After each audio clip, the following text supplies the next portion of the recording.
မောင်နဲ့စိတ်ကောက်ထားတဲ့ပဲလေးကိုတီးကြလား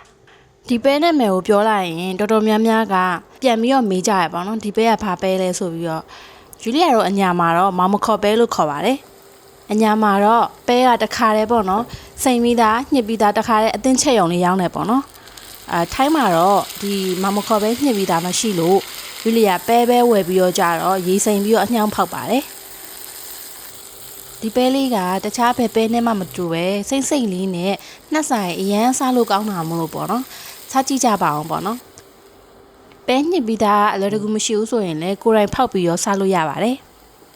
ဒီတစ်ခေါက်တော့ပဲဖောက်တာအများကြီးလိုက်ရလို့နောက်တစ်ခေါက်မှာပဲကိုဖောက်ပြီးတော့ကြတော့အစင်ချက်ပြပါမယ်နော်ဒါကတော့ပေါ့နော်စမ်းပြီးတော့ချက်ကြည့်ရပါတော့အစင်တော့ပြပါရဲ့ဒါပေမဲ့ပဲဖောက်တဲ့နေရာမှာနည်းနည်းတော့လူသေးတယ်ထင်တယ်ပေါ့နော်